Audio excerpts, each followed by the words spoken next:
After Diablo turned out to be an impressive hit for Blizzard and Blizzard North, a sequel was quickly greenlit for the young and budding game studios. Blizzard North wanted Diablo 2 to be better in literally every single way. They wanted more enemies, more magical items, more locations, more classes, better build diversity, and more ways to play the game than ever before. They wanted to take what worked about the first game and expand upon it about 1,000% to make it better in every single way. But the team at Blizzard North didn't really have much time. Blizzard announced the sequel to Diablo in 1997 and slapped an early 1998 release date on it, leaving very little time to actually sit down and plan out the game. See, the original Diablo game had an 8-page design document that detailed everything about the game, the systems the game was going to use, as well as the release strategy and marketing tactics. It's an interesting read, especially when you consider the differences in the final release of the game. Diablo 2, however, had no such thing. There was no real plan, only incredible ambition as the team set out to develop the sequel. While this ultimately led to a more relaxed work environment that encouraged free-form thinking and collaboration,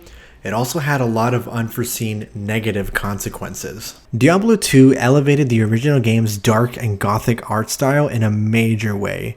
I mean, Diablo already had some gorgeous visuals, but Diablo 2, man, sheesh. What you need to understand that at the time was 3D graphics were getting better and better around this time, and consumer products were also getting much better at running these graphics.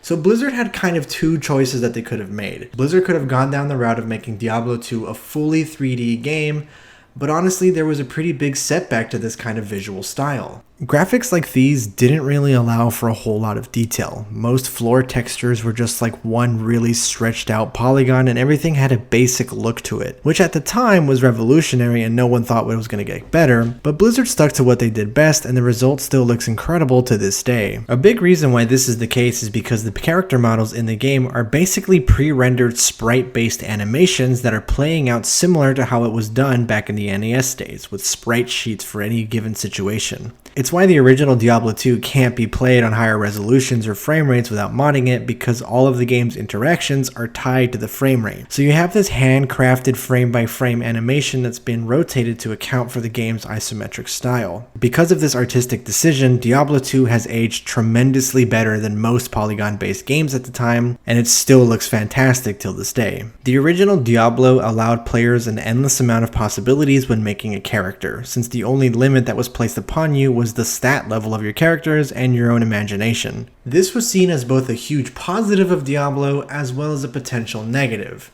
While some players rejoiced in having the complete freedom to make the character however they wanted to, other players found Diablo's leveling system to be extremely overwhelming and they had a lack of polish. Especially when you considered all of the possible builds that you could do for a character, it did get a little ridiculous. So ultimately, the issue that Blizzard ran into was, how can we offer more choice even though we're limiting the freedom of class builds? For starters, the team opted to stay away from generic fantasy titles in favor of more specific specializations. For example, instead of a warrior, you had a barbarian or a paladin. Instead of a mage, you had the choice between a sorcerer, a druid, and a necromancer. The rogue class expanded into the Amazon and the assassin, and so that allowed players to be more specific with their choices. However, they still wanted to give the player variety and freedom to build each class however they thought was the most rewarding. So each playable class was given 3 different skill trees that could be mixed and matched or specialized in, which gave the game some much needed depth. The design philosophy that Blizzard had in mind with Diablo 2 was, let's say that you and I are playing the game and we both make a mage. I could specialize in 2 different branches of a mage, like say Frost and Lightning, for a little more of a balanced build, while you mostly prioritize in Fire. Therefore, we both play the game the completely different ways, despite the fact that we're playing the same class. This level of depth and detail was honestly something groundbreaking. They took something that was a little too freeform and refined it into something that would set the standard for years to come. It's insane to me that so many games these days offer a skill tree with way more options, but far less freedom or interesting outcomes, when Diablo 2 was able to do it almost 25 years ago. On top of that, certain skills being leveled allowed synergies to unlock between skills. Say for example you're a fire mage. You put a skill point into the firebolt spell and it'll increase the damage of your fireball spell by 14%, thus creating a synergy, and giving you a reason to level other skills despite the fact that they may not be as good as your main ability. Obviously, there are more preferential ways to play the game and builds that make the game a lot easier, but I feel like pretty much every class is viable and you're allowed a whole lot of freedom, with not only your skills, but your gear as well. Gear in the first Diablo game was relatively simple. They mostly gave boosts to your attributes like more damage or more resistances, but not much else. So once again, Blizzard North sought to improve gear in almost every single way. Diablo had 3 gear classifications: normal, magic, and unique. Diablo 2 brought us low quality, normal, superior, magic, rare, set, crafted items, and uniques, which added a ton of new weapons and items to the loot table. But that wasn't enough. The magical properties were also expanded upon by adding more of them.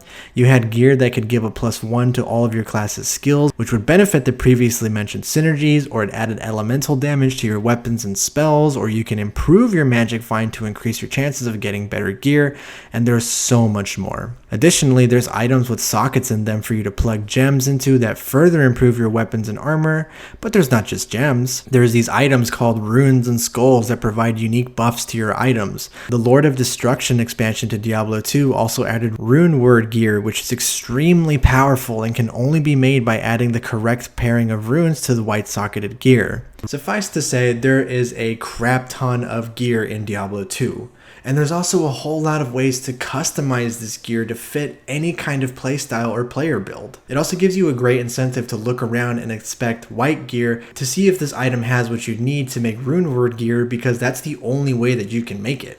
You can make some of the most powerful items in the game with what was most previously the most worthless items in the game.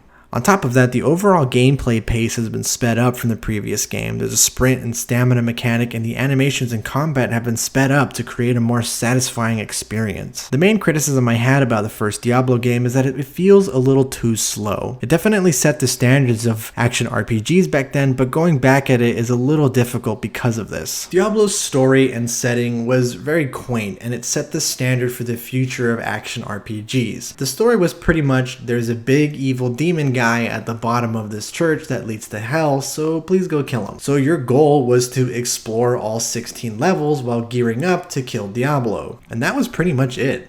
However, as you play the game, and if you pay attention to what people tell you, you'll learn that there's a whole lot more to the game's story than what meets the eye. You find out that the reason why demons are here in the world of Sanctuary is because of an ancient conflict between heaven and hell. Diablo was imprisoned and banished to the bottom of Tristram's church by an ancient people hundreds of years ago. But over time, Diablo managed to corrupt said prison and finally escape. It goes a lot deeper than that, obviously, but that's the basic gist. Diablo 2 does the same thing, but it expands upon the world and lore of Diablo even further. The game also opens up the world of Sanctuary in a big way. Pretty much all of Diablo was set in one town with one dungeon with multiple floors. Diablo 2 has you explore plains, deserts, forests, the depths of hell, and a snowy mountainous region on an epic quest to stop Diablo and his 2 brothers, Mephisto and Baal, in a 5-act story with their own hub world, quests, and cast of characters to interact with. While the game's story isn't anything too special or anything worth writing home about, I think it's really great that Blizzard North expanded upon the lore and universe of Diablo in such a major way. As a lore buff myself, I loved finding out the little details about the world in ways that aren't just an alternate website to read, like a grimoire. Throughout this video, I've been really hammering home about how much of a dramatic improvement Diablo 2 is compared to the first game. Blizzard North really sought to improve literally everything that they could about the first game and further enhance what did work.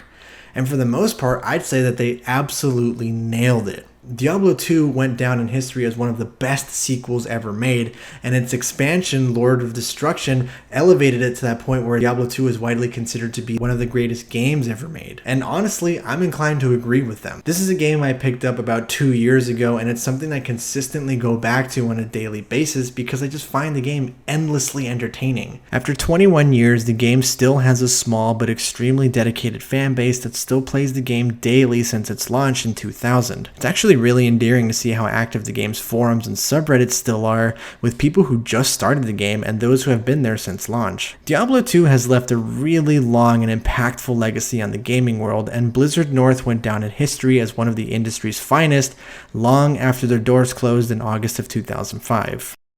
However, like I mentioned earlier in this video, this amazing game came at a tremendous cost during development, and honestly it shows. Despite having a much more freeform and relaxed environment that allowed for collaborative creation, Diablo 2's development was pretty troubled, and crunch was at an all-time high to get the game done. When the original Diablo game began its development, the game had a design document to follow, and while they did crunch to get that game done, it was generally a lot smoother because they had an idea for a baseline game that they wanted to make. For Diablo 2, they threw that crap out the window and basically started from scratch with a ridiculously close release date. Diablo 2 uses less than 1% of Diablo's original code, which for a sequel is extremely rare.